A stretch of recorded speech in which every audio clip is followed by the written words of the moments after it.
continues. I do not believe it. Arlovsky's still out on his stomach. They're helping him up right now. An amazing finish by FEDOR EMELIANENKO. Some fighters become champions. Some become legends. But some leave us wondering how much greater they could have been if just one thing had changed. This isn't about ranking the greatest of all time. This is about the versions of these legends we never got to see. The alternate timelines where one decision, one moment, one twist of fate rewrote MMA history. Let's explore the fighters whose legacies could have looked completely different if one variable changed. Jon Jones became the youngest UFC champion ever at 23 when he dismantled Shogun Rua at UFC 128 in 2011. What followed was one of the most dominant championship runs the sport has ever seen. He didn't just beat elite fighters, he solved them. Rampage, Machida, Rashad, Belfort. Former champions fell one after another. At 6'4" with an 84.5-inch reach, Jones blended unorthodox striking, elite wrestling, and brutal ground and pound. By 2013, many already called him the greatest fighter alive. But outside the cage, everything unraveled. A hit and run in 2015, a failed drug test before UFC 200 in 2016, the overturned Cormier knockout at UFC 214 after testing positive for turinabol. These weren't minor setbacks, they cost him prime years and the clean legacy his talent deserved. What if Jones had stayed clean, active and uninterrupted from 2011 onward? He likely adds more title defenses, maybe moves to heavyweight earlier, maybe fights prime Stipe Miocic or Francis Ngannou. No asterisks, no debates, no caveats. Does dominance plus a clean career equal no debate at all? Or is Jon Jones's greatness inseparable from the chaos that followed him? A black man can't drink, and getting elected into the Hall of Fame, and now this is what I got. GSP was the definition of complete. Champion in 2006, shocked by Matt Serra in 2007, then came back and defended the belt 9 straight times. He avenged every loss. He dismantled an entire generation of contenders with surgical precision. But after the Serra knockout, something changed. GSP became obsessed with risk management. Against Nick Diaz at UFC 158, he dominated positionally for 5 rounds, took him down repeatedly, controlled him from the side when Diaz turned to turtle. Had opportunities to take the back but didn't. Total control. 50-45 across the board. But he never chased danger, never hunted the finish. He may be the only fighter ever criticized for being too perfect. What if GSP hunted finishes instead of controlling fights? More highlight moments, more casual fan appeal, no boring champion narrative. But more risk also means more chances to lose, maybe a shorter title reign, maybe more damage over time. Is perfect dominance greater than exciting dominance, or does the method matter as much as the victory? Anderson Silva's title reign lasted 2,457 days, the longest in UFC history. But numbers don't explain Silva. He was an artist. The front kick KO of Vitor Belfort. The Rich Franklin clinch destruction. The triangle armbar comeback against Chael Sonnen. He didn't just win fights, he made opponents question reality.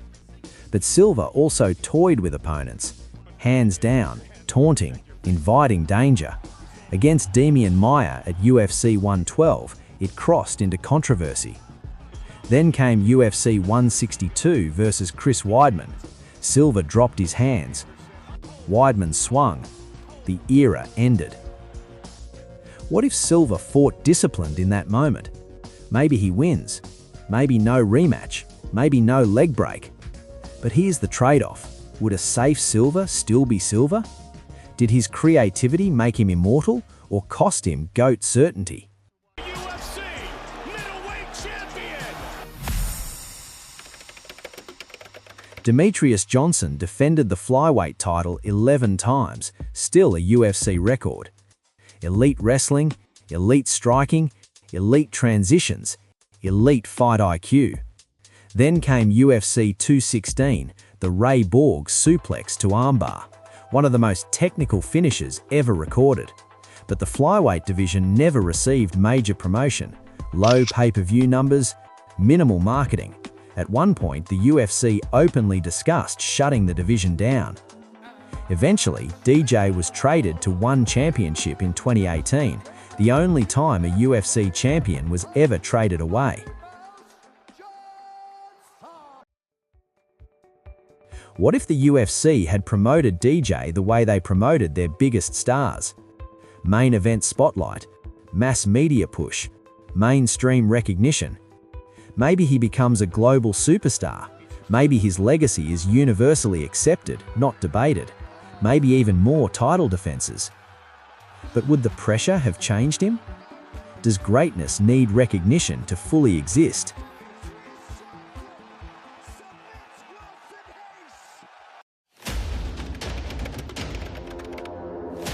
From 2000 to 2010, Fedor dominated heavyweight MMA. He was a 1997 Russian Judo and Sambo champion, 1997 European Sambo champion, 2 MMA history. Wow.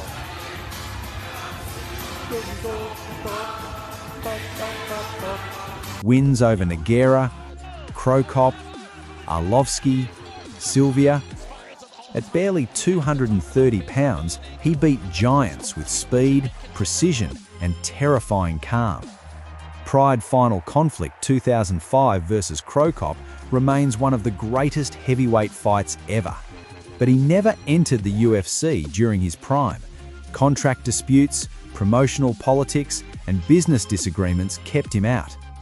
Dana White repeatedly dismissed Fedor's legacy because of it, claiming he never fought the best. What if Fedor joined the UFC around 2008 to 2010? Fights with Lesnar, Mir, Carwin, Velasquez. Wins unify his legacy. No debate about competition level, no promotional asterisks. But the UFC was a different world. Schedule, testing, media pressure, wrestler-heavy matchups. Does the promotion define the legacy or just the perception?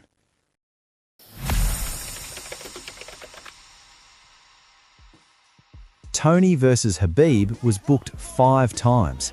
5. By 2018, Tony was on a 10-fight win streak. Khabib was undefeated. UFC 223 was finally going to answer the question. Then 6 days before the fight, Tony trips over a cable, tears his LCL. Fight gone. Forever. Prime Tony versus Prime Khabib. Tony's chaos, pace, cardio, and dangerous guard. Khabib's pressure and control. A Tony win changes lightweight history forever. Or maybe Khabib dominates anyway. One cable, one step, one lost fight for history. These fighters didn't just win belts, they defined eras. Jones showed dominance with chaos. GSP showed the power of perfection. Silva showed fighting could be art. DJ showed mastery without the spotlight. Fedor showed greatness doesn't need one promotion. Tony showed how fragile greatness really is. Because history isn't just about who was best, it's about timing, choices, and the paths we never got to see. So here's the question. Which of these what-ifs changes MMA history the most?